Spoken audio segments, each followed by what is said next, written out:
केरल तो लगभग हमारा 0 की स्थिति में है और ये काम है देश का, तो तमिलनाडु को छोड़ नहीं सकते, इस काम से ही हो गए। लेकिन दक्षिण भारत के 2 राज्य हमारा केरल और तमिलनाडु आया ही नहीं, तो सरकार के सामने हमारी भद्र है। और फिर गड़बड़ क्या होने वाली है, गड़बड़ ये होने वाली है क्योंकि वो उत्तर वर्सेस दक्षिण ऐसा कैसे हमारे साथ हो गया, तो वो चिंता हमें परेशान कर रही है, क्योंकि इतिहास में हमने ये देखा है उत्तर भारत में, पश्चिम भारत में और मध्य भारत में, दक्षिण में बहुत कम बने। दक्षिण में थोड़े से नंबर बने वो आंध्र प्रदेश में बने, तमिलनाडु में बहुत कम और केरल में तो नाम बड़ा है। हम ऐसा मानते हैं कि अगर दक्षिण भारत से मान लो हमको करोड़ों में नहीं तो कुछ लाख नंबर तो मिलने ही चाहिए। कम से कम दक्षिण भारत में हम कल हिसाब निकाल रहे थे, तमिलनाडु अकेले राज्य में कम से कम 10 लाख ऐसे भारतवासी हैं जो उत्तर से, हम इसमें तमिलनाडु में अपनी तरफ से बस की बात कर रहा हूँ कि हम कमजोर हैं काफी, हमारा संगठन अभी इतना बड़ा नहीं है, हमारी कक्षाएं भी नहीं चल रही है, शिक्षा भी होने रही है, जितने उत्तर और दक्षिण में, तो इन सबको बढ़ाने में आप सबकी 10 लाख नंबर हमें हो जाए और हर जगह से 20-25 हज़ार 20-25 हज़ार का रिप्रेजेंटेशन हो जाए पूरे तमिलनाडु और केरल से, तो बात में नहीं तो वहीं जाकर एक छोटी सी बात के लिए सारा मामला अटक सकता है। ये और संसद को ये कहने का क्योंकि प्राणायाम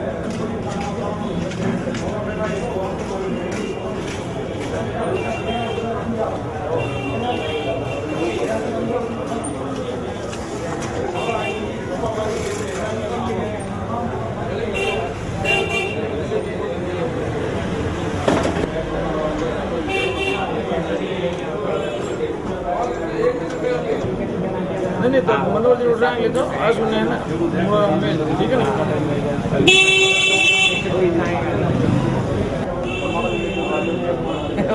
उन्हें कहीं करना कौन उन्हें कहीं विद्यार्थी इनके बीच में बताएंगे। अगर किसी भाषा की दिक्कत होगी तो मेरी यही दिली तमन्ना थी कि आपका अनुवादन मैं मेरी जिंदगी में एक बार जरूर करूंगा, प्रभु से यही इच्छा करूंगा। और यहाँ पर पधारने के लिए आप सबका हार्दिक हार्दिक अभिनंदन करता हूं।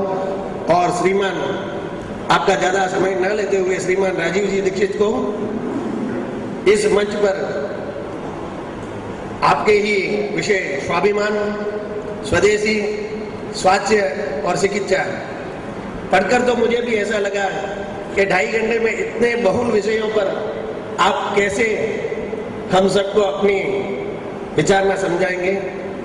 और मेरी पूरी विश्वास है कि आप पहली बार आए हैं यहाँ पर, बार बार आएंगे मदुरई की धरा पर, और हमने अपने बहुमूल्य विचारों से प्रेरित और हमें भी इस पथ पर आगे अग्रसर होने के लिए प्रेरित करते रहेंगे। धन्यवाद। बंधुओं, इस सभा में उपस्थित सभी सम्माननीय माताओं बहनों, मैं आपका बहुत आभारी हूँ कि आप यहाँ उपस्थित हैं और मुझे आपसे संवाद करने का मौका मिल रहा है। मैं सबसे पहले सभी आयोजकों का आभार व्यक्त करता हूँ जिन्होंने इतनी सुंदर व्यवस्था की और मुझे आपके सामने प्रस्तुत होने का मौका दिया। भारत स्वाभिमान नाम का एक अभियान सारे देश में चल रहा है, उसके साथ मैं जुड़ा हुआ हूँ। यह अभियान परम पूजनीय स्वामी रामदेव जी ने शुरू किया 5 जनवरी 2009। अभियान शुरू हुआ हरिद्वार से और अब लगभग 1.5 साल में ये अभियान भारत के 680 जिलों तक पहुंच गया। इस अभियान में लगभग 2,40,000 योग शिक्षक काम कर रहे हैं और 10,000 से ज़्यादा इसमें पदाधिकारी हैं। अगले 2 साल में 11 लाख योग शिक्षक इस अभियान में और आने वाले हैं। मतलब 2 साल बाद हमारे पास 13,40,000 योग शिक्षक हो जाएंगे। और ये जो संख्या है 13,40,000, इस संख्या का मतलब है कि भारत के हर गांव में हमारे 2 योग शिक्षक हो जाएंगे। भारत में लगभग 6,38,365 गांव हैं, हर गांव में 2 योग शिक्षक। और साथ ही साथ अगले 4 साल में हम इस अभियान में 5 करोड़ लोगों को मेंबर बनाने वाले हैं, इस अभियान का सदस्य बनाने वाले हैं। और एक व्यक्ति अगर सदस्य बने तो वो कम से कम 10 लोगों को प्रभावित करता है। तो हमें ऐसा लगता है कि 50 करोड़ लोगों को हम प्रभावित कर पाएंगे इस अभियान के माध्यम से। काम क्या करना है, किस उद्देश्य के लिए हमने ये सब शुरू किया है? 2 उद्देश्य हैं। पहला उद्देश्य है भारत के हर नागरिक को स्वस्थ बनाना, निरोगी बनाना, रोगमुक्त बनाना। और दूसरा उद्देश्य है भारत देश को निरोगी बनाना, रोगमुक्त बनाना। नागरिक हमारे स्वस्थ हों और देश भी हमारा स्वस्थ हो। नागरिकों को स्वस्थ बनाने की ज़रूरत क्यों है? क्योंकि इस समय अपने देश में बहुत बीमारियां हैं, इलाज किसी का नहीं है, बीमारियां बहुत हैं। और जैसे जैसे समय बीत रहा है, हम जिसको कहते हैं ना प्रगति कर रहे हैं, उतनी ही तेजी से बीमारियां बढ़ रही हैं। जितनी तेजी से हम आगे बढ़ रहे हैं, उससे ज़्यादा बीमारियां आगे बढ़ रही हैं। अगर भारत देश की आज की स्थिति का अंदाज़ा लगाएं आप, तो इस समय भारत में 5,70,00,000 लोग डायबिटीज़ के शिकार हैं। 5,70,00,000 बहुत बड़ी संख्या है। डायबिटीज़ बहुत खराब बीमारी, और हर साल इसमें लोग मर रहे हैं डायबिटीज़ में। क्योंकि डायबिटीज़ का जो इलाज होता है ना, वो डायबिटीज़ से ज़्यादा खतरनाक है। इलाज में क्या होता है, इंसुलिन नाम की एक दवा आपको दी जाती है, या तो इंजेक्शन के माध्यम से या तो गोली के माध्यम से। इंसुलिन बहुत खराब है, डायबिटीज़ उतनी खराब नहीं है, उससे ज़्यादा इंसुलिन खराब है। अगर कोई व्यक्ति लगातार इंसुलिन पर निर्भर हो जाए तो ये पक्का मान लीजिए कि उसकी दोनों किडनी फेल होंगी, पक्का है, कोई नहीं बचा पाएगा। अगर कोई व्यक्ति लगातार इंसुलिन पर निर्भर हो जाए तो उसके हृदय में कभी भी अटैक आ सकता है, हार्ट अटैक। और अटैक वो है ना कार्डियक अरेस्ट, एक होता है हार्ट अटैक और एक है कार्डियक अरेस्ट। हार्ट अटैक में तो जिंदा रहने की संभावना है, कार्डियक अरेस्ट में बचा नहीं पाते किसी को, क्योंकि समय नहीं मिलता उसमें। किसी भी व्यक्ति का अगर इंसुलिन पर निर्भरता है तो पक्का मानिए कि उसको पैरालिसिस हो जाएगा, कभी भी ब्रेन हेमरेज हो सकता है, नपुंसकता कभी भी आएगी, आंखों की रोशनी हमेशा के लिए चली जाएगी। इंसुलिन की निर्भरता सबसे ज़्यादा खराब है। डायबिटीज़ के जो विशेषज्ञ हैं ना, वो खुद कहते हैं डायबिटीज़ खतरनाक नहीं है, इंसुलिन खतरनाक है। अब समस्या क्या है कि इंसुलिन के अलावा दूसरा इलाज नहीं है एलोपैथी में, वही एकमात्र इलाज है। इसलिए मैं बहुत दुख से ये बात कहता हूँ आपसे कि लोग डायबिटीज़ से इतने नहीं मरते, इंसुलिन से मरते हैं। और ये बीमारी 5,70,00,000 लोगों को है। ऐसे ही हृदय की बीमारी 4,80,00,000 लोगों को है। ब्लॉकेज है हार्ट में 4,80,00,000 लोगों को। इसी तरह से 12 करोड़ लोगों को आंखों की तकलीफ में है।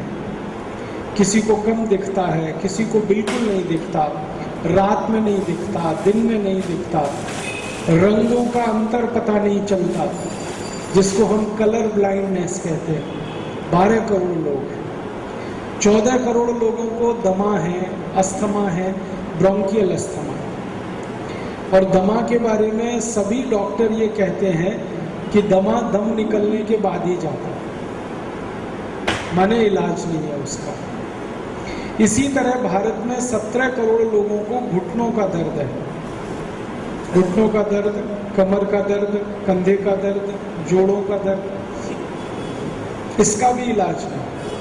अर्थराइटिस, और उसके दो हिस्से हैं, ऑस्टियो अर्थराइटिस, रूमेटॉइड अर्थराइटिस, और इससे भी ज़्यादा खराब है गाउट, गठिया जिसको आप कहते हैं।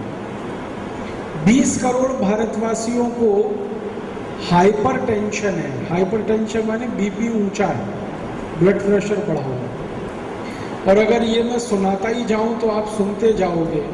8 करोड़ भारतवासियों को कैंसर है और 25 लाख हर साल मर जाते हैं कैंसर में इस देश में।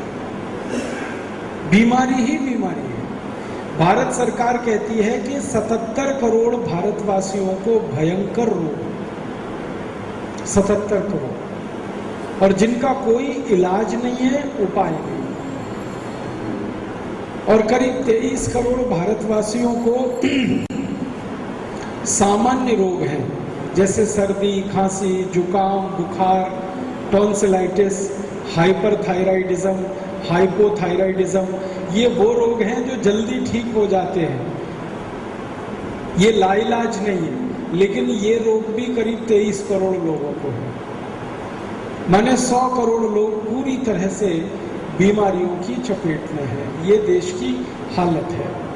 अब सरकार के पास इनका इलाज करने के लिए पैसे नहीं। हमारी जो सरकार है, एक साल में 100 करोड़ जो बीमार लोग हैं उनके इलाज पर 23,700 करोड़ रुपए खर्च करते हैं, कुल मिलाकर 23,700 करोड़। और इसमें से लगभग 20,000 करोड़ रुपया खर्च होता है डॉक्टर्स और जो हॉस्पिटल का स्टाफ है उसकी तनख्वाह और टीएडीए देना। माने चिकित्सा का जितना खर्च है उसका 80% तो doctor, hospital, nurses, paramedical staff, hospital की बिजली, हॉस्पिटल का पानी, हॉस्पिटल की बिल्डिंग, इन्हीं सब के खर्चे में चला जाता है 20,000 करोड़। आदमी जो हैं बीमार, उनके इलाज पर खर्च होता है 3,700 करोड़, और बीमार हैं 100 करोड़। इसका माने हर आदमी के इलाज पर खर्च होता है 37 रुपया, और वो भी साल भर में, एक दिन में नहीं, पूरे साल में सरकार हर बीमार आदमी के लिए 37 रुपए बजट में खर्च करती है। अब 37 रुपए में 365 दिन क्या इलाज करोगे आप? सर्दी खांसी का भी इलाज नहीं हो सकता 37 रुपए में। डायबिटीज और अर्थराइटिस जैसी बीमारी तो हम भूल ही जाए। माने सरकार के पास पैसे नहीं है इलाज करने के, तो परिणाम क्या होता है? हम सब अपना इलाज करने के लिए खुद पैसे खर्च करते हैं। करना चाहिए सरकार को, लेकिन उनके पास पैसे ही नहीं, इसलिए हमें करना पड़ता है। सरकार को क्यों करना चाहिए आपका इलाज? इसलिए कि आप सरकार को टैक्स देते हैं इस काम के लिए।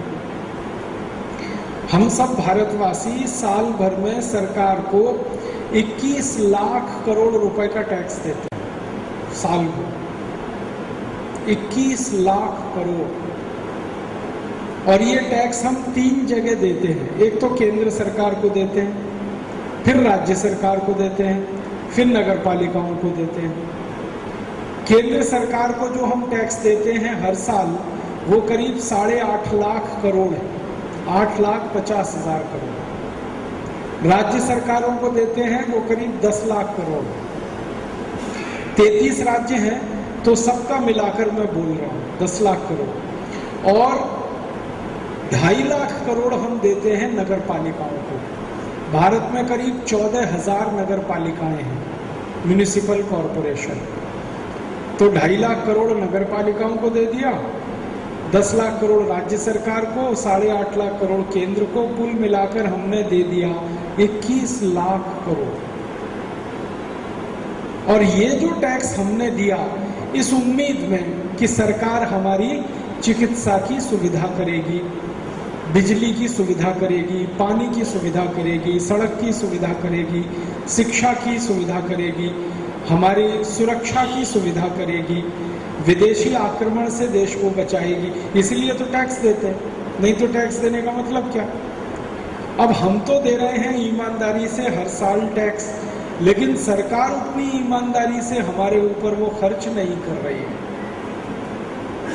अगर मैं मोटी मोटी सी जानकारी आपको दूं तो हर आदमी सरकार को साल में 21,000 से ज़्यादा का टैक्स भर रहा है, हर आदमी। गरीब से गरीब, अमीर से अमीर का तो मैं बात ही नहीं करता, वो तो जो दे रहे हैं वो खुद ही जानते हैं। गरीब से गरीब आदमी साल में 21,000 रुपये टैक्स में दे रहा है, और सरकार बदले में उसको 37 रुपये दे रही है चिकित्सा के खर्च के। क्या होगा उसका? शिक्षा का खर्च अगर मैं बताऊं तो सरकार 33 रुपये हर आदमी को खर्च कर रही है शिक्षा के लिए, 37 रुपये हैं चिकित्सा के खर्च में, शिक्षा के लिए 33 रुपये। पानी की व्यवस्था अगर करें तो उसके लिए 7 रुपये हर आदमी के लिए। सड़क की बात करें तो लगभग 9 रुपये। एक दिन मैंने ये सब जोड़ा, चिकित्सा, शिक्षा, सड़क, बिजली, पानी, सब मिलाकर सरकार हमारे ऊपर खर्च करती है मुश्किल से 75 रुपये साल में, और हम सरकार को दे देते हैं 21,000 रुपये साल में हर व्यक्ति, और हर व्यक्ति पर खर्च हो रहा है 75 रुपये साल में। मतलब बात सीधी सी है कि हम जो दे रहे हैं बदले में हमें कुछ नहीं मिल रहा है।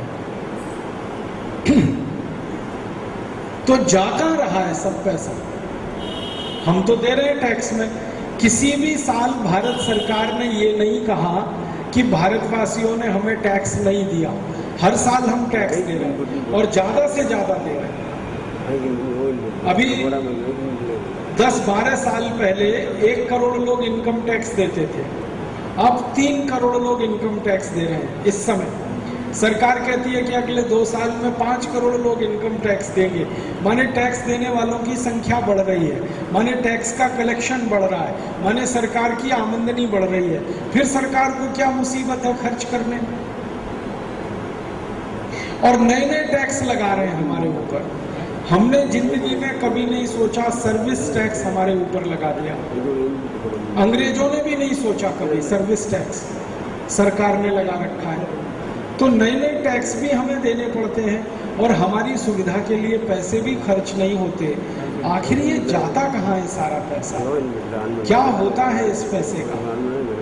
तो इसके बारे में थोड़े दिन पहले एक प्रधानमंत्री हुए राजीव गांधी, उन्होंने एक उत्तर दिया था और कोई प्रधानमंत्री इसका उत्तर दे नहीं सका। राजीव गांधी ने उत्तर दिया था संसद में। जब वो प्रधानमंत्री बन के आए 1984 में, तो लोकसभा में सबसे पहला भाषण उनका जब हुआ तो उन्होंने इसी प्रश्न का उत्तर दिया कि लोग जो टैक्स के रूप में हमें पैसा देते हैं सरकार को, बदले में हम लोगों को क्या देते हैं। तो उनका ये उत्तर था कि कोई आदमी अगर 1 रुपया मुझे टैक्स के रूप में देता है, राजीव गांधी का लोकसभा में बयान है कि अगर कोई एक आदमी मुझे 1 रुपये टैक्स में देता है तो बदले में हम उसको 1 रुपये टैक्स के उसमें से निकाल के, खजाने में से निकाल के विकास के लिए देते हैं, तो उस आदमी तक 15 पैसा ही पहुंचता है।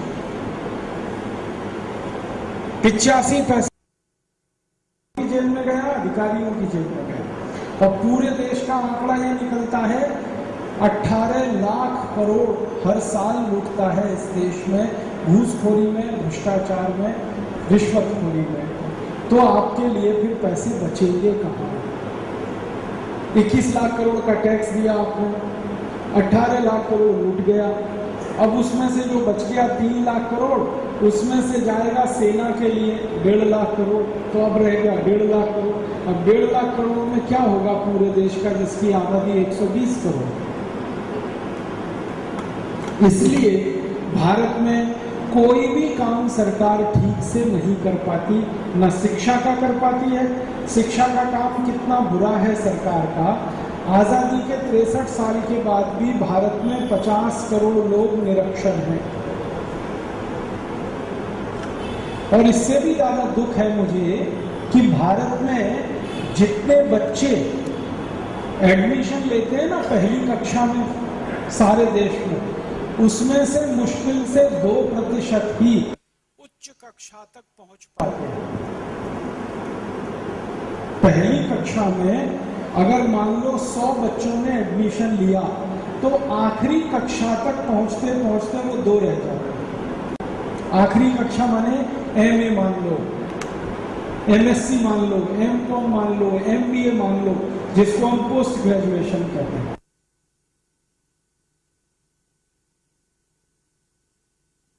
उसमें से ही निकल जाए। इतना बुरा हाल है हमारी शिक्षा का। और 50 करोड़ से ज्यादा निरक्षर हैं इस देश में। और इससे भी ज्यादा बुरा हाल है कि भारत में जितने विद्यालय चल रहे हैं बच्चों को पढ़ाने वाले, इनमें से 90% विद्यालयों में टॉयलेट नहीं है और बाथरूम नहीं है। 90% पूरे भारत। और जहां टॉयलेट नहीं होगा, बाथरूम नहीं होगा, वहां बिल्डिंग कैसी होगी आप अंदाजा लगा लो। वो स्कूल पेड़ के नीचे लगते हैं, बारिश भयंकर हो जाए तो स्कूल नहीं चलता। इतना बुरा हाल है। बिजली की बात करें तो बिजली हिंदुस्तान में अभी आज़ादी के 63 साल के बाद 3 लाख गांव तक पहुंची नहीं अभी तक। मेरा जन्म उत्तर भारत के एक गांव में हुआ। उस गांव का जिला है अलीगढ़। अलीगढ़ जो है दिल्ली से लगभग 130 किलोमीटर की दूरी पर है, माने राजधानी के नज़दीक है। तो मेरा गांव राजधानी से 130 किलोमीटर है और मेरे गांव में बिजली नहीं है अभी। मेरी पूरी पढ़ाई लालटेन में की है मैंने, मोमबत्ती और लालटेन। और मेरे जैसे 3 लाख गांव हैं देश।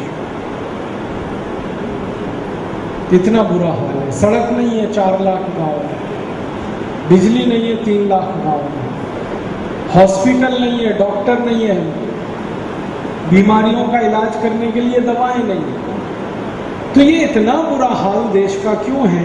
एकमात्र कारण है उसका राजीव गांधी का उत्तर कि हम जो टैक्स में इकट्ठा करते हैं इसका 85% लूट लेते हैं हम, 15% बचता है, उसमें पूरे देश का खर्च नहीं चल पाता।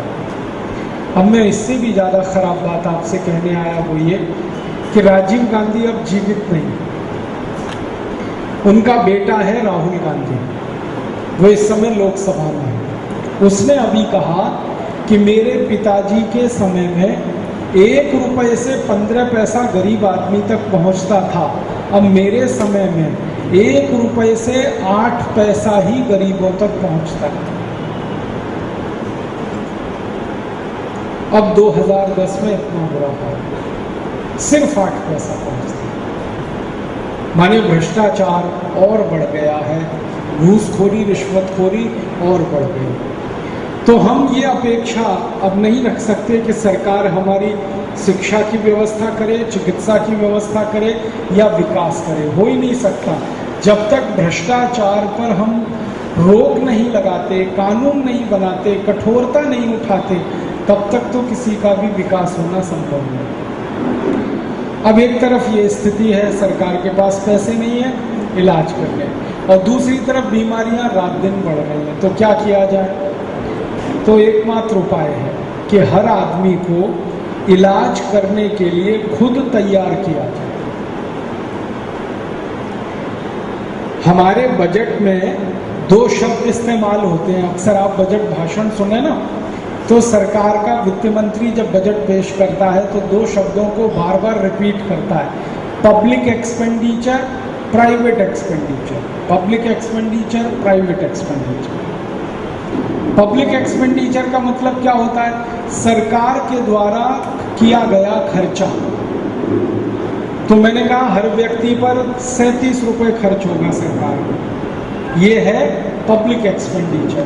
तो प्राइवेट एक्सपेंडिचर आपके द्वारा आपके लिए किया गया खर्चा, वो है प्राइवेट एक्सपेंडिचर। जब सरकार खर्च नहीं करेगी चिकित्सा पर तो आपको ही खर्च करना पड़ेगा अपनी चिकित्सा पर। तो दुख ये है कि आप 21 लाख करोड़ का तो टैक्स दे देते हो, फिर उसके बाद अपने इलाज पर 7 लाख करोड़ रुपए और खर्च करते हो हर साल। सरकार को दे दिया 21 लाख करोड़, अब 7 लाख करोड़ और खर्च करोगे तब आप अपनी चिकित्सा की व्यवस्था कर पाओगे। माने ये है प्राइवेट एक्सपेंडिचर। और ये जो 7 लाख करोड़ रुपए आप खर्च करोगे अपने इलाज पर, ये कहाँ से आएंगे? तो इस पैसे को जमा करने के लिए कोई दुकान बेचता है, कोई मकान बेचता है, कोई घर के गहने बेचता है, कोई दुकान और मकान को गिरवी रखता है, कोई खेत बेचता है, कोई खलिहान बेचता है, और किसी के पास बेचने को कुछ नहीं है तो कर्ज लेता है, तब जाके इलाज हो पाता है, क्योंकि इलाज बहुत महंगा है। एक छोटी सी इलाज की बात करूं, हमको हार्ट अटैक आए तो हम जाते हैं ऑपरेशन के लिए, उसका नाम है एंजियोप्लास्टी। एंजियोप्लास्टी सबसे आसान ऑपरेशन है, सबसे आसान, सबसे सस्ता, सबसे आसान। लेकिन ये कितना महंगा है आपके लिए। एक एंजियोप्लास्टी कराने में कम से कम 1.5 लाख रुपए खर्च होता है, और अपोलो जैसे हॉस्पिटल में 2 लाख 2.5 लाख खर्च होता है। और इलाज में किया क्या जाता है? आपके हृदय में रक्त देने वाली जो वाहिकाएं हैं, जिनको हम आर्टरीज और वेन्स कहते हैं, कुछ रक्त लेके आती है, कुछ लेके जाती है। बारे में अच्छे से पता चल गया डॉक्टर को कि मोटी पार्टी है तो 3 लाख भी ले लेगा। और आप में थोड़ी बेशर्माई है, वैसे है नहीं, लेकिन हम में से कुछ लोग जो थोड़े बेशर्म किस्म के हैं, वो डॉक्टर से भाव तोल करेंगे तो उनसे 75,000 भी ले लेगा वही डॉक्टर। कभी कभी 50,000 में भी कर देगा वही ऑपरेशन, क्योंकि उसका क्या जाता है, 10 रुपए का माल है उसका, 50,000 भी उसको पैसे ही मिल रहे। और आजकल चेन्नई और बेंगलोर में ऐसे कई हॉस्पिटल हैं जो एक पर एक फ्री ऑपरेशन कर रहे हैं। हाँ, एक पर एक फ्री, बहुत हॉस्पिटल। तो माने ऐसा धंधा चल पड़ा है जैसे सब्जी भाजी बेचने का। 1 किलो आलू लो, 1 किलो प्याज फ्री, एक ऑपरेशन कराओ, दूसरा ऑपरेशन फ्री। इसका माने लूट इसमें इतनी बड़ी है आप सोच नहीं सकते। और कानून कोई है नहीं इस देश में। आप एंजियोप्लास्टी मदुरई में कराओ, हो सकता है 75,000 खर्च हो, वो मद्रास में कराओ, हो सकता है लाख रुपए खर्च हो, वो दिल्ली में कराओ तो हो सकता है 1.5 लाख खर्च हो। कुछ फिक्स नहीं है। एक ही ऑपरेशन 3 अलग शहरों में कराओ, अलग अलग खर्चा आएगा। जबकि वो डलना एक ही स्प्रिंग है 10 रुपए का, ध्यान रखना। 10 रुपए का माल आपसे 1.5 लाख रुपए लेगा। और इसमें समस्या पता है क्या है? समस्या ये है कि जो स्प्रिंग डालते हैं वो 6-8 महीने में बेकार हो जाता है, उसकी उम्र उतनी है, 6 से 8 महीने के बाद वो बिल्कुल बेकार है। फिर दोबारा अटैक आपको आता है, फिर दूसरी स्प्रिंग डालता है डॉक्टर, फिर 6-8 महीने बाद तीसरा अटैक आता है, और 3 अटैक के बाद फिर आपकी जयराम जी की हो जाएगी।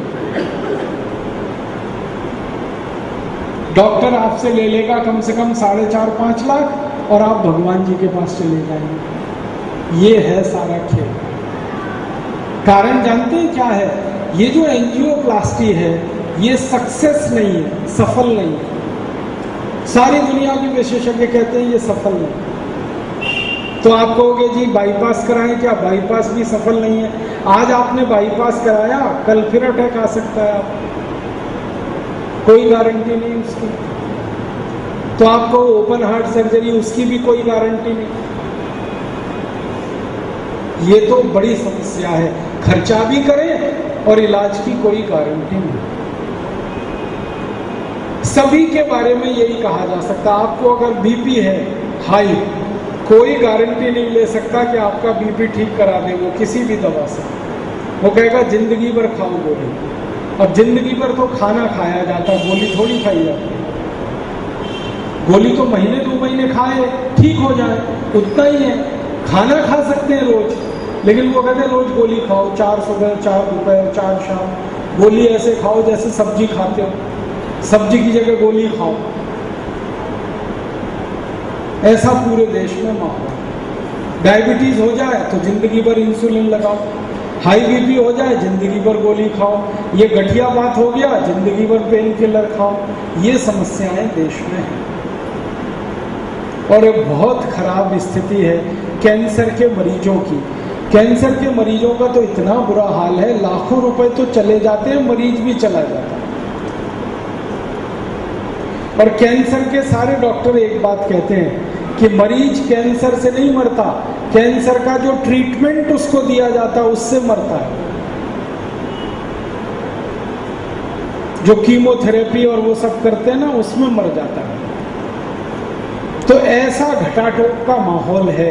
ऐसी स्थिति में क्या किया जाए? तो एकमात्र रास्ता हमको दिखाई देता है, वो ये कि हर व्यक्ति को कुछ ऐसा ज्ञान दिया जाए कि वो अपनी हर बीमारी को खुद ठीक करे, डॉक्टर पे निर्भर ना रहे, दवाओं पे तो बिल्कुल ना रहे। हम जो दवाएं खाते हैं, डॉक्टर हमें जो दवाएं खिलाता है, शायद आप नहीं जानते, जिन दवाओं को आप खाते हो दुनिया में उन्हें कोई नहीं खाता। अमेरिका के लोग जिन दवाओं को नहीं खाते, जर्मनी के लोग नहीं खाते, फ्रांस में नहीं खाते, इंग्लैंड में नहीं खाते, हमारा पड़ोसी बांग्लादेश जिन दवाओं को नहीं खिलाता अपने लोगों को, वो दवाएं हम खाते हैं। नाम लेके बताता हूं। एक दवा है, उसका नाम है वोवेरॉन। ये अक्सर खिलाई जाती है जब बुखार आता है, तो वोवेरॉन का इंजेक्शन लगाता है डॉक्टर या गोली खिलाता है। आपको सुनकर बहुत तकलीफ होगी कि दुनिया के 56 देशों में वोवेरॉन नाम की दवा 20 साल से बंद है। 56 देशों में 56। कारण क्यों? वोवेरॉन का इंजेक्शन अगर गलती से आपने लगवा लिया, कभी भी किडनी फेल हो जाएगी। सबसे ज्यादा दुष्परिणाम उसका किडनी पे हो। और हम तो पतंजलि योगपीठ में रहते हैं, हर दिन 2000 मरीज आते हैं हमारे यहाँ। हमारी ओपीडी भारत की सबसे बड़ी ओपीडी है, पतंजलि योगपीठ हरिद्वार के। 2000-2500 मरीज रोज आते हैं। कम से कम 500 मरीज रोज आते हैं जिनकी किडनी फेल हुई, रोज। और कहानी जब सुनता हूं मैं उनकी, तो कहानी एक ही है जी, वोवेरॉन का इंजेक्शन लगाया, किडनी फेल हो।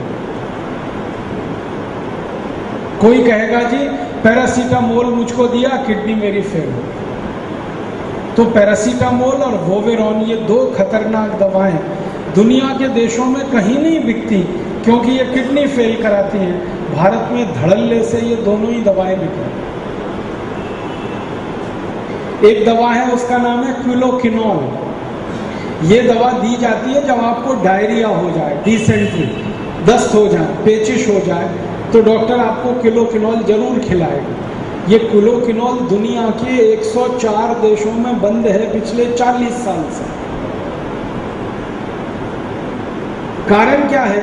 क्विलोकिनोल अंतड़ियों में घाव कर देती है, और वो घाव बढ़ते बढ़ते अल्सर, फिर पेप्टिक अल्सर में बदलता है, बाद में कैंसर होता है, आदमी मर जाता है। बच्चे को गलती से आप क्विलोकिनोल दे दें तो आंखों की रोशनी चली जाती है। इतनी खतरनाक दवा भारत में खूब धड़ल्ले से दवा बिक रही है। एक दवा है, उसका नाम है मैक्साफॉर्म, और एक उसकी सहयोगी दवा है एंट्रोबायोफॉर्म। बहुत ही खतरनाक दवा है।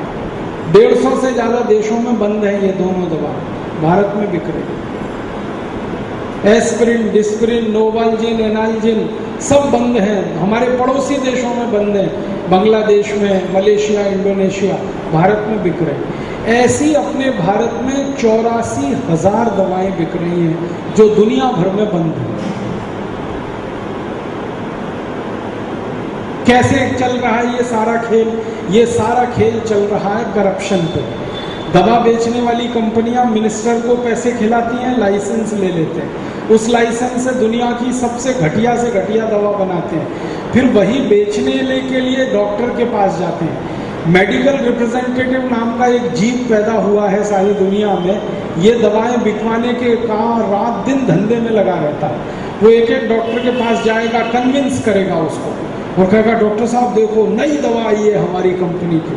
डॉक्टर पूछेगा मेरा क्या, तो वो कहेगा 30% कमीशन आपका, 25% आपका, 40% आपका। डॉक्टर उस कमीशन के लालच में दवा लिखना शुरू कर दे। नेताओं को कमीशन दिया, लाइसेंस मिला, फिर डॉक्टर को कमीशन दिया, दवा बिकी, फिर केमिस्ट और ड्रगिस्ट को कमीशन दिया तो उन्होंने दवाएं घर घर पहुंचाई। सारा धंधा कमीशन पे आधारित है। इसमें आपके हेल्थ का कोई महत्व नहीं है, ध्यान देना, कमीशन का महत्व। आप मर जाओ किसी को कोई लेना देना नहीं, उनको कमीशन पक्का। मैं बहुत सारे डॉक्टरों से बहस करता रहता हूं और उनसे एक बात कहता हूं कि जो दवा तुम दूसरे मरीजों को लिखते हो वो तुम्हारी अम्मा को दे सकते हो, पिताजी को दे सकते हो, खुद खा सकते हो। कहते हैं जी हम नहीं खाते हो दवा, क्योंकि मालूम है इसका साइड इफेक्ट है, लेकिन मरीजों को लिखते हैं। ऐसी बेईमानी इस बिजनेस में आ गई।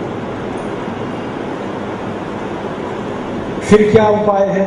एकमात्र उपाय है, मैं तो आपसे हाथ जोड़कर निवेदन करने आया, बीमारी से नहीं डॉक्टर से बचो। बीमारी खतरनाक नहीं है, डॉक्टर खतरनाक है। जो दवाएं वो लिखेगा आपको बीमारी में, वो एक बीमारी से दूसरी बीमारी में आपको लेके जाएंगी, दूसरी से तीसरी बीमारी, तीसरी से चौथी बीमारी। जिंदगी आपकी हराम होने वाली है। हमारी घर में जो माताएं हैं ना, पता नहीं कितनी माताएं ये बात जानती हैं कि उनके मोटापे का कारण डॉक्टर की बेईमानी। ज्यादातर घरों की माताओं को मैं ये शिकायत करते पाता हूं जी वजन बढ़ रहा है। क्यों बढ़ रहा है वजन? फिर उनकी केस हिस्ट्री लेता हूं तो 100 माताओं को जब मैं पूछता हूं तो 99 माताएं बताती हैं कि वजन बढ़ना तब से शुरू हुआ जब से बच्चा पैदा हुआ। तो भाई बच्चा पैदा हुआ तो आपका वजन क्यों बढ़ना चाहिए? तो वो सीजर हुआ, बस सारी कहानी यहाँ पे। जिन माताओं के बच्चे सिजेरियन होंगे उन माताओं का वजन तो भगवान भी नहीं रोक पाएगा बढ़ने से, वो तो बढ़ने ही वाला है, कोई नहीं रोक सकता। तो कैसे रोकता? एक ही ईमानदारी अगर डॉक्टर करता कि सीजर नहीं करता, नॉर्मल डिलीवरी से बच्चा पैदा होता, वजन नहीं बढ़ेगा कभी भी। जब आप जबरदस्ती उसको फोर्सेप करोगे तो माँ को तो तकलीफ जिंदगी भर होने वाली है। माताओं को ये पता नहीं है और ज्यादातर माताएं सीजर कराने के चक्कर में अपनी जिंदगी खुद खराब कर लेती हैं। और कई बार माताएं मुझे बताती हैं कि हमने चाहा था कि हमारी नॉर्मल डिलीवरी हो, ये डॉक्टर ने नहीं होने दी, डरा दिया, 50 बातें उल्टी सीधी बोल देता है। माँ डर जाती है, घर वाले डर जाते हैं, तुरंत कहते हैं भैया कर दो ऑपरेशन। जबकि भगवान ने ऐसी व्यवस्था की है कि हर बच्चे का जन्म प्राकृतिक तरीके से हो, सारी व्यवस्था भगवान ने कर रखी है। लेकिन ये बेईमान डॉक्टर होने नहीं देता, क्योंकि नॉर्मल डिलीवरी हो तो पैसे नहीं बनते उसके। ये इतना बड़ा रैकेट है पूरे देश में, आप इसकी कल्पना नहीं कर सकते। और अब तो रैकेट पे रैकेट है। पता चला पेट में आपको दर्द है, डॉक्टर तुरंत कहेगा अपेंडिसाइटिस का ऑपरेशन, आप ऑपरेशन करने के लिए तैयार हो जाओ। पता ही नहीं चलने देगा, आपकी किडनी काट के निकाल लेगा और बेच लेगा और पेट सिल देगा, आपको पता ही नहीं कि आपकी किडनी काट लेगा। और चूंकि एक किडनी से जिंदगी बीत जाती है तो पता ही नहीं चलता कि उसकी एक किडनी कटी हुई है। 10 साल 15 साल बाद दोबारा कभी दर्द उठता है और अल्ट्रासाउंड कराता है या सोनोग्राफी कराता है, तब पता चलता है एक किडनी तो गायब है। ये सारा बेईमानी का खेल है। ऐसी स्थिति में मैं आपसे विनम्रता पूर्वक कहने आया, बीमारी से नहीं डॉक्टर से बचो, बीमारी से नहीं दवाओं से बचो। तो आप बोलेंगे जी क्या करें? 2-4 बातें बताता हूँ जिनका अपने जीवन में आप पालन करो तो आपके लिए बहुत अच्छा होगा। सबसे पहली बात ये कि आपको कोई बीमारी जिंदगी में आए नहीं, पहले तो ये कोशिश करो। वो एक अंग्रेजी की कहावत है ना, prevention is better than cure. इस कहावत में थोड़ा संशोधन करना चाहिए, prevention is always better than cure. हमेशा रोकथाम जो है ना बीमारी से अच्छी है, हमेशा, एक बार की नहीं, हमेशा। तो आप कुछ ऐसा करो अपनी जिंदगी में कि बीमारी मत पड़ो। आप पूछोगे क्या ये संभव है? हाँ, ये संभव है। मैंने जी के देखा अपना जीवन, ये बहुत संभव है, बहुत आसान है। आपको हैरानी होगी, मैं पिछले 20 साल से एक दिन भी बीमार नहीं पड़ा। 20 साल हो गए, शायद अगले 20 साल नहीं पड़ूंगा। पिछले 20 साल में एक दिन भी हॉस्पिटल में नहीं गया, एक दिन भी, और अगले 20 साल भी नहीं जाऊंगा। क्या कारण है? मैं अपनी जिंदगी में आयुर्वेद चिकित्सा के कुछ नियम का पालन करता हूँ। वो नियम ने मुझे बचा रखा है। आप भी करोगे तो आप भी बच जाओगे। हमारी दुनिया में एकमात्र चिकित्सा पद्धति है जिसको हम आयुर्वेद कहते हैं, जो बीमारी से बचना सिखाती है। आयुर्वेद का सूत्र है, सर्वे भवन्तु सुखिनः, सर्वे सन्तु निरामया, सर्वे भद्राणि पश्यन्तु, माँ कश्चित् दुःखं भवेत्। सब सुखी रहें, सब निरोगी रहें, किसी को कभी कोई रोग ना आए, कभी कोई दुख ना हो। ये मात्र एक ही सूत्र है सारी दुनिया में जो आयुर्वेद से निकला है। बाकी एलोपैथी में ऐसा कोई सूत्र नहीं है, होम्योपैथी में भी नहीं। पूरी एलोपैथी चिकित्सा में ऐसा कोई सूत्र नहीं है सर्वे भवन्तु सुखिनः के बराबर। सब सुखी रहें माने निरोगी रहेंगे तभी तो सुखी रहेंगे। तो आप निरोगी रहो माने सुखी रहो, ये आयुर्वेद सिखाता है। और इसके लिए आयुर्वेद में सबसे ज़्यादा रिसर्च की गई है, निरोगी कैसे रहे, स्वस्थ कैसे रहे। और इसके लिए 1-2 नहीं, सैकड़ों किताबें लिखी गई हैं आयुर्वेद, सैकड़ों। कुछ नाम बताता हूँ। बहुत सुंदर एक किताब है अष्टांग हृदयम, एक बहुत सुंदर किताब है अष्टांग संग्रहम, एक बहुत सुंदर किताब है भाव प्रकाश, एक बहुत सुंदर किताब है निघंटु, एक बहुत सुंदर किताब है चरक संहिता, एक बहुत सुंदर किताब है सुश्रुत संहिता। ऐसी सैकड़ों किताबें लिखी गई हैं आयुर्वेद में एक ही विषय पर, स्वस्थ कैसे रहें, निरोगी कैसे रहें, 100 साल की जिंदगी बिना रोग के कैसे काटें, माने 100 साल जिंदा रहें और रोग कोई ना आए। ऐसी अद्भुत पुस्तक है, आप पढ़ो इनको, थोड़ा समय निकालो। मैं तो बहुत लोगों को कहता हूँ सवेरे सवेरे फालतू अखबार पढ़ने में जो आधा घंटे लगाते हो, ये आयुर्वेद पढ़ने में लगा दो तो जिंदगी संवर जाएगी। क्योंकि अखबार में तो बलात्कार, चोरी, डकैती, बेईमानी, भ्रष्टाचार, इसके अलावा तो कुछ छपता नहीं।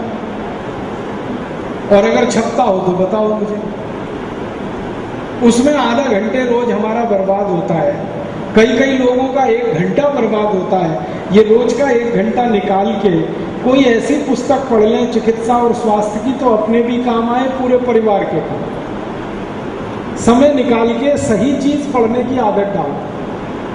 रात को सोते सोते नींद नहीं आ रही, 15-20 मिनट पढ़ते पढ़ते सो, नींद भी अच्छी आएगी, ज्ञान भी मिलेगा। आप बोलोगे ये पुस्तकें मिलती क्या है? बाजार में मिलती हैं, खरीद लो। ज़्यादा महंगी नहीं, 200-250 रुपये में मिल जाती है अष्टांग हृदय, अष्टांग संग्रम भी उतने में ही आ जाती है, सस्ती है। और आपको तो अब खुशी होगी कि ये हिंदी में भी है अब। वैसे ये सब मूल पुस्तकें संस्कृत में हैं, लेकिन अब विद्वानों ने उसका हिंदी भाषांतर भी कर दिया है, आप बाजार से ले सकते हैं। और बाजार में अगर जाओ ना मिले तो ये जो अष्टांग हृदयम पुस्तक है मैंने भी इसको लिखा है, अपने तरीके से लिखा है और बहुत सरल कर दिया है और थोड़ा संक्षिप्त कर दिया है। अष्टांग हृदयम मूल तो बहुत बड़ा ग्रंथ है, कम से कम उसमें 3,500-4 हजार पन्ने, बहुत बड़ा है। मैंने बहुत छोटा कर दिया उसको, 100-125 पन्ने में छोटी पुस्तक बना दी, आम आदमी के काम आ सके। वो यहाँ मैं लाया हूँ, आप चाहो तो ले लेगा। बहुत सस्ता है, शायद 25 रुपए का, बाजार में तो 250 रुपए का, क्योंकि बाजार में तो जो छापने वाला है उसको अपना मुनाफा भी चाहिए।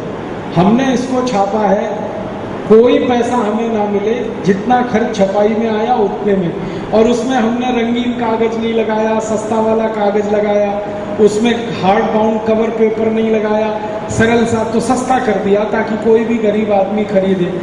इस पुस्तक में अद्भुत बातें हैं, 2-4 बताता हूँ आपको, जिंदगी भर याद रखो आप उसको। पहली बात यह है कि आप बीमार मत पड़ो तो क्या करें। आयुर्वेद में अष्टांग हृदयम में सूत्र है कि आयुर्वेद अष्टांग हृदयम कहता है बीमार नहीं पड़ने के लिए 3 बातें ध्यान रखो, वात, पित्त और कफ, इनको संतुलित रखो, बस बीमार नहीं पड़ेगा। वात, पित्त और कफ। आपको मालूम है वात, पित्त, कफ के 3 दोष हैं जो आपके बीमारी का कारण है।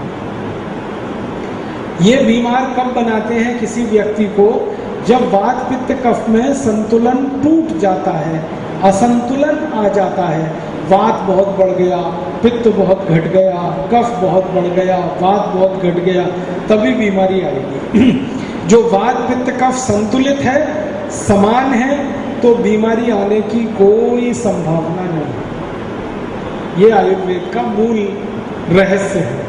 अब आप वात, पित्त, कफ को ठीक कैसे रख सकते हैं, इसके लिए छोटी छोटी बातें बताता हूँ। सब माताएं जरूर इसको ध्यान से सुने, क्योंकि ये आपके बहुत काम की है, वैसे तो सबके काम की। वात को संतुलित रखना है अगर जिंदगी भर, तो शुद्ध तेल खाओ, ये पहली बात, शुद्ध तेल खाओ। अब आपके मन में तुरंत सवाल आएगा, क्या हम तेल शुद्ध नहीं खा रहे हैं? हाँ, आपका तेल शुद्ध नहीं है। जिन जिनको घर में वात की बीमारी है, समझ लो तेल किसी का शुद्ध नहीं है। आप बोलेंगे जी हम तो बाजार से लाए हैं डबल रिफाइंड, ट्रिपल रिफाइंड।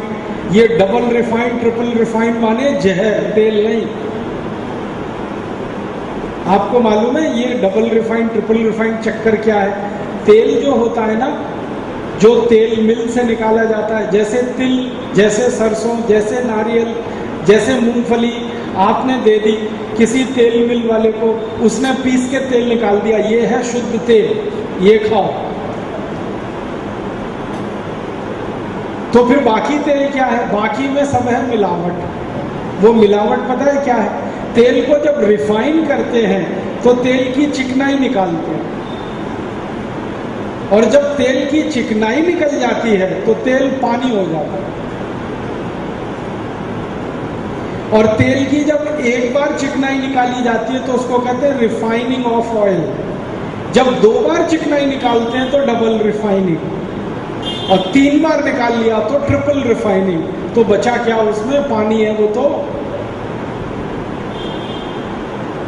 आप चिकनाई से घबराने लगे आजकल, हाँ, और डॉक्टरों ने डरा दिया कोलेस्ट्रॉल बढ़ जाएगा जी, चिकनाई मत खाना।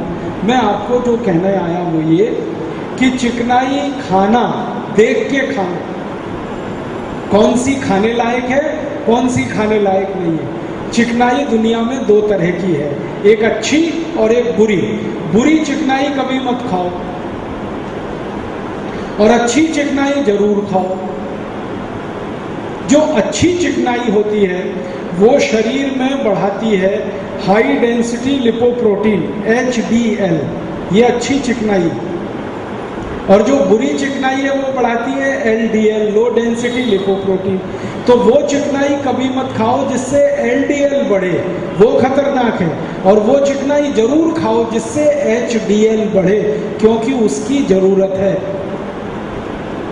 ये जो अच्छी चिकनाई आप नहीं खाओगे तो क्या होगा वो भी बता दूं, आपका शरीर चूसे हुए आम के जैसा हो जाएगा। आम चूसने के बाद कैसा दिखता है, ऐसा हो जाएगा शरीर। चिकनाई तो खाओ, नहीं तो शरीर की चमक चली जाएगी। ये जो चेहरा चमकता है ना हमारा, ये चिकनाई के कारण। अगर चिकनाई नहीं है शरीर में तो पिलपिला हो जाएगा, देखने में अच्छा ही नहीं लगेगा। तो चिकनाई तो खाओ, अच्छी वाली। अब आप पूछो जी अच्छी चिकनाई कहाँ मिलती है? अच्छी चिकनाई मिलती है शुद्ध तेल में। शुद्ध तेल मैंने बता दिया, नारियल, सरसों, तिल, मूंगफली, उसको मिल में डाला, मशीन में, सीधे तेल निकला, कुछ मिलाया नहीं, कुछ किया नहीं, वो तेल शुद्ध, वो खाओ और जिंदगी भर खाओ, कोई तकलीफ नहीं आने वाली। क्योंकि शुद्ध तेल से HDL बढ़ता है और वो हमें चाहिए। अशुद्ध तेल मत खाओ। अब अशुद्ध तेल कौन सा? रिफाइंड तेल, डबल रिफाइंड तेल, ट्रिपल रिफाइंड तेल, डालडा। सबसे खतरनाक अशुद्ध तेल है डालडा। वेजिटेबल ऑयल, तो वेजिटेबल ऑयल मत खाओ, रिफाइंड तेल मत खाओ, डालडा वगैरह मत खाओ। ये तेल से जिंदगी भर बचो, शुद्ध तेल खाओ। किसका खाएं? जो आपकी तासीर को सूट करे उसका खाओ। किसी को लगता नारियल का तेल अच्छा तो नारियल का खाओ, तिल का किसी को सूट करे तिल का खाओ, मूंगफली का करे मूंगफली का खाओ। वैसे आप जहां रहते हो यहाँ के लिए नारियल तेल ही अच्छा है।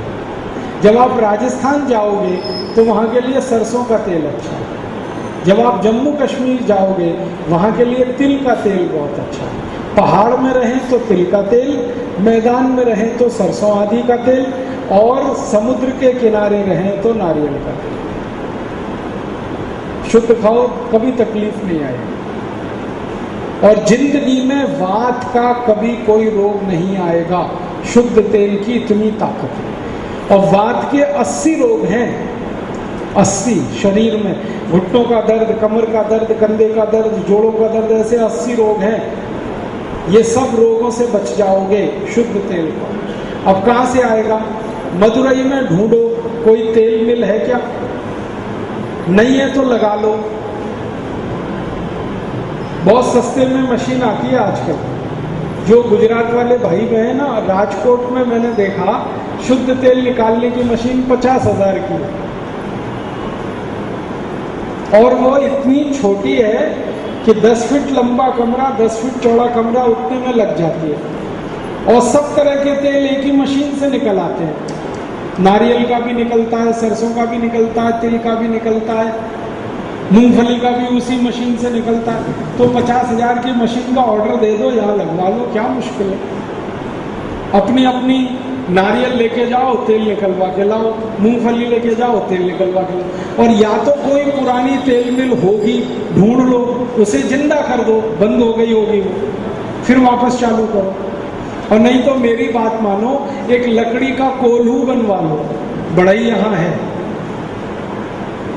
15-20 हजार में लकड़ी का वो कोल्हू बन जाता है, जो बैल से चलता है, वो सबसे बढ़िया है। उसमें से तेल निकलवा के खाओ, जिंदगी में कभी भी वात का रोग नहीं आएगा। और नहीं तो तैयार रहो, 80 रोग आएंगे और सारी कमाई आपकी जिंदगी की इन रोगों में ही चली जाएगी। तो आप तय कर लो क्या करना है। मैंने तो बता दिया भैया, शुद्ध तेल खाओ, एक मशीन लगवाओ, नहीं तो कोल्हू लगवाओ, बैल से चलवाओ, बड़ा पुण्य मिलेगा आपको भी और जिसका तेल निकालोगे उसको। अब मैंने तो बहुत तेल वालों को देखा, वो फोकट में तेल निकालते हैं, पैसे भी नहीं लेते। मैं पूछा भाई तुम्हारा खर्च कैसे निकलता?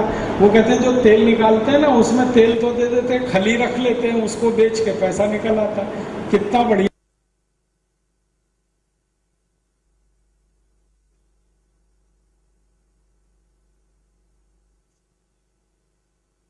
कभी रोग नहीं आएगा। दूसरा नियम आयुर्वेद का है कि देशी गाय का घी खाओ तो पित्त का रोग कभी नहीं आएगा जिंदगी। देशी गाय का घी, पित्त का रोग नहीं आएगा। अब देशी और विदेशी दो गाय हैं, आप सभी जानते हो। विदेशी गाय माने जर्सी गाय, होलिस्टियन, फ्रीजियन, इसका घी मत खाना, दूध भी मत पीना, बहुत खराब है। घी खाना तो देशी गाय। देशी गाय माने जिस गाय के शरीर में पीठ पे ऐसे कंधा निकला रहता है ना, वो देशी हो।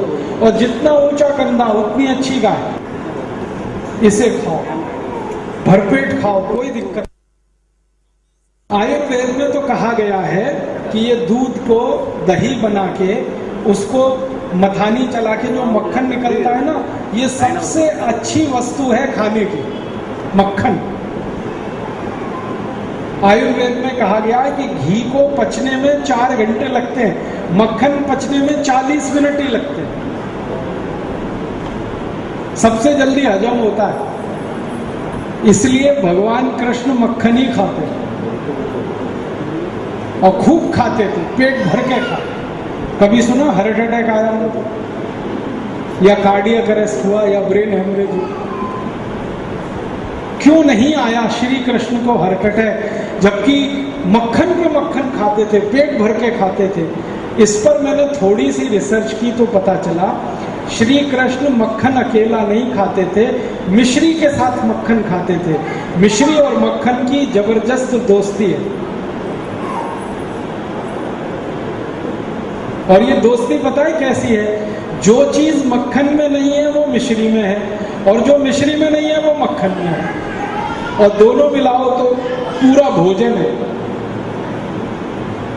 और श्री कृष्ण ने वो मक्खन खाया मिश्री के साथ, तो मारा कंस, मारा जरासंध, खुद नहीं मरे, मार दिया दूसरों। हमारे बच्चे भी खाए ना मक्खन और मिश्री, तो आज के कंसों को मारेंगे फिर ये आने वाले समय। तो बच्चों को खिलाओ माखन और मिश्री, बिल्कुल चिंता मत करो, खूब पेट भर के खाओ। मक्खन खाइए, किस तरह का मक्खन? जो मैंने तरीका बताया, दूध को गर्म करना, गर्म करके दही बनाना, दही बना के उसमें वो रई चला के, मथानी चला के जो मक्खन निकलेगा वो खाओ, नहीं तो गर्म करके घी बना के खाओ। जिंदगी में पित्त कभी भी खराब नहीं होगा। पित्त खराब नहीं होगा तो 40 रोगों से बचोगे, 40। और तीसरा नियम है आयुर्वेद का, वो ये कि चीनी कभी मत खाओ, कफ का कोई रोग नहीं आएगा।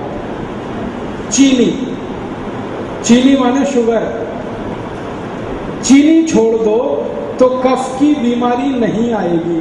कफ की बीमारी जानते हैं क्या क्या है?